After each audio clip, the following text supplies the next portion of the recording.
नमस्ते। आप सभी का स्वागत है मेरे channel ICSC Geeta ma'am official में।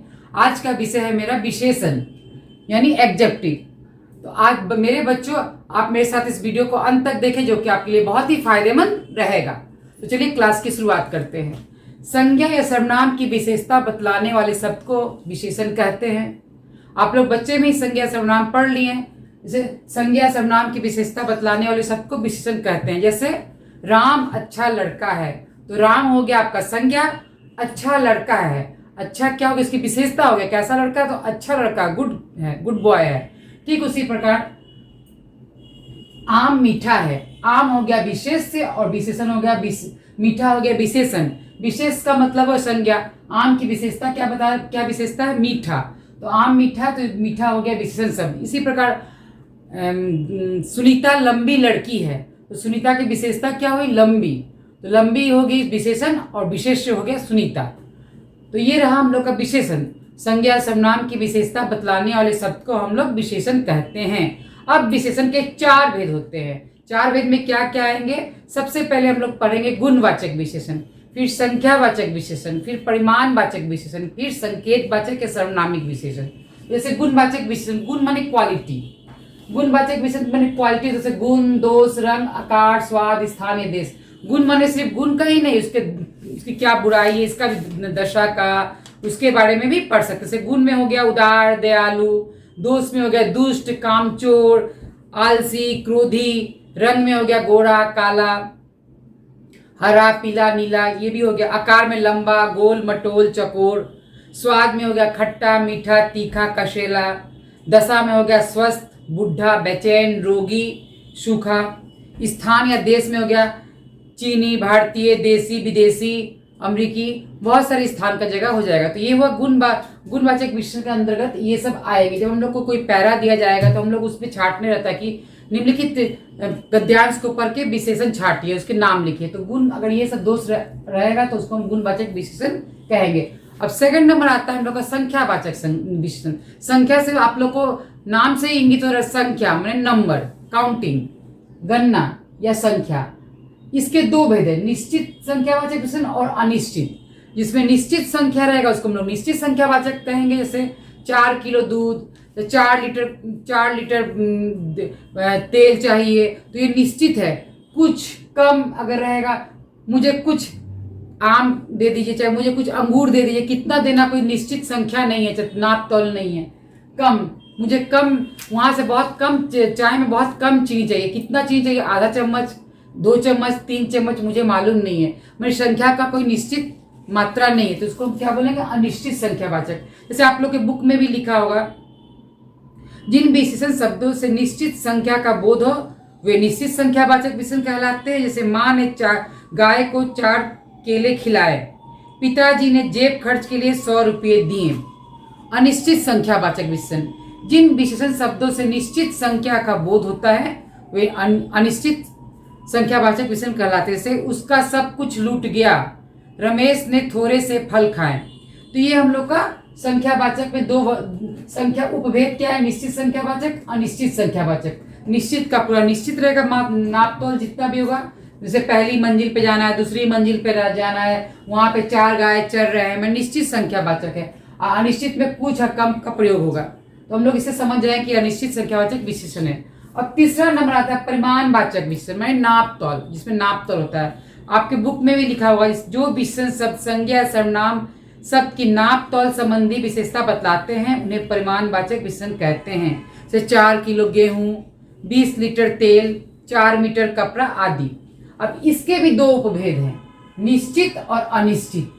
जैसे कोई निश्चित संख्या रहेगा 10 किलो, 4 किलो, तो निश्चित संख्यावाचक, निश्चित परिमाणवाचक होगा। जिसका अनिश्चित रहेगा, थोड़ा तेल दो, चाहे थोड़ा दूध दो, कम ये दो, तो वो हो गया अनिश्चित। जैसे आपके लिखा हो, जिन विशेषण शब्दों से संज्ञा सर्वनाम के निश्चित परिमाण का बोध हो उसे निश्चित परिमाणवाचक विशेषण कहते हैं। इसे बाजार से 10 किलो आटा लाना, घर के लिए 500 ग्राम नमक पर्याप्त है।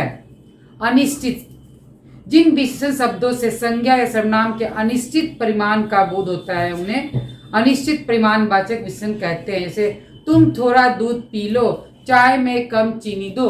चीनी की मात्रा मुझे मालूम नहीं है, थोड़ा दूध में कितना, 1 कप पियेंगे 2 कप, उसकी मात्रा मालूम नहीं, तो इसको अनिश्चित कहेंगे। अब हम लोग का आ जाता है सर्वनामिक। सर्वनामिक आप लोग बच्चे क्लास से ही पढ़ते आए हैं, संज्ञा के बदले में प्रयोग किए जाने वाले सबको सर्वनामिक विशेषण कहते हैं, से वह यह हुआ।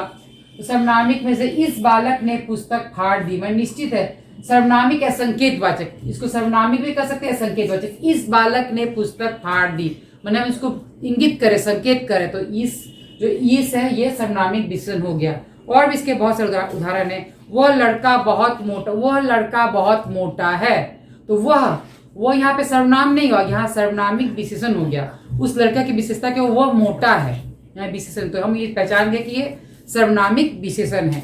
तो इस प्रकार हम जान गए कि विशेषण संज्ञा और सर्वनाम की विशेषता बतलाने सबको विशेषण कहते हैं। इसके 4 भेद है, गुणवाचक, संख्यावाचक, परिमाणवाचक और सर्वनामिक विशेषण। तो छोटा सा हम लोग का संक्षिप्त सब विशेषण के बारे में हम लोग को जानकारी मिली। अब उसके बाद आता है हम लोग को विशेषण की अवस्थाएं।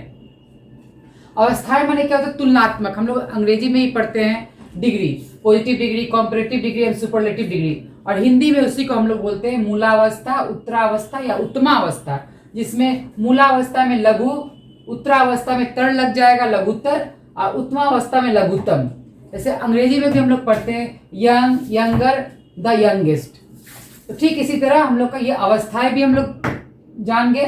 अब अवस्थाएं के बाद विशेषण सबसे इंपॉर्टेंट चीज आती है विशेषण शब्दों की रचना, जो हम लोग के आईसी बोर्ड में 9-10 में जो 8 नंबर के अनसिन ग्रामर आते हैं, इसी में सब आते हैं। तो क्या क्या विशेषण की रचना कैसे होती है? मूल विशेषण में क्या है, बड़ा, अच्छा, लंबा, छोटा, चतुर, निपुण, ये मूल विशेषण है, सब में लगता है। और उसके व्युत्पन्न विशेषण, जिससे संज्ञा से बनती है, क्रिया से बनती है, सर्वनाम से बनती है, अव्यय शब्दों से बनते हैं।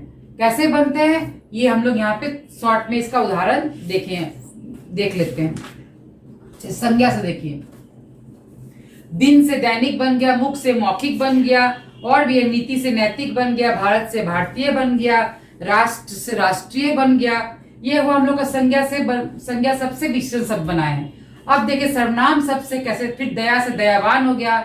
उसके बाद हम लोग का सेकंड नंबर आता है सर्वनाम, बी नंबर। सर्वनाम से कैसे संज्ञा विशेषण बनाए जाते हैं, देखिए सर्वनाम से जो से जैसा, यह से ऐसा, तुम से तुमसा, हम से हमसा, आप से आपसा, वह से वैसा, मैं से मुझे या मेरा, तुम से तुमसा। अब आ गया क्रिया। क्रिया जानते हैं, काम का करने होने सबको क्रिया कहते हैं। क्रिया से कैसे बनेगा, जैसे खाना से खाऊ, फल से फलित, टिकना से टिकाऊ, बेचना से बिकाऊ, कमाना से कमाऊ, भागना से भगोड़ा, लिख से लिखित, चल से चलित, फल से फलित। अब आता है लास्ट अव्यय शब्द से कैसे बनते हैं विशेषण शब्द। अव्यय से भीतर से भीतरी, आगे से अगला, ऊपर से ऊपरी, पीछे से पिछला, बाहर से बाहरी, आगे से अगला, अंदर से अंदरूनी। तो ये हमारे विशेषण के संक्षिप्त परिचय था, जो कि हमारे बच्चे क्लास से आते रहते हैं, और हमारे पूरे क्लास 10 आईसीएसई 9-10 तक ये विशेषण आते हैं। विशेषण सबको बदलिए, चाहे अवस्थाएं बदलिए, ये सब हम लोग को आते हैं। तो ये सब जानकारी मुझे रखनी पड़ेगी। अगर विशेषण सिर्फ पढ़ लेंगे तो नहीं होगा, मुझे विशेषण की पूरी जानकारी रखनी पड़ेगी। इससे मुझे अपने एग्जाम में कोई भी तकलीफ या प्रॉब्लम, समस्या का नहीं फेस ना करना पड़े। तो आपको ये मेरे वीडियो कैसा लगा, आप मुझे लाइक और सब्सक्राइब करके तो आपको मेरा ये वीडियो कैसा लगा, अच्छा लगे तो मुझे लाइक और सब्सक्राइब और शेयर करें। और अगर कोई डाउट्स हो तो कमेंट बॉक्स में लिख के जरूर बताएं, और मुझे आप इंस्टाग्राम और फेसबुक पेज पे फॉलो करें। धन्यवाद।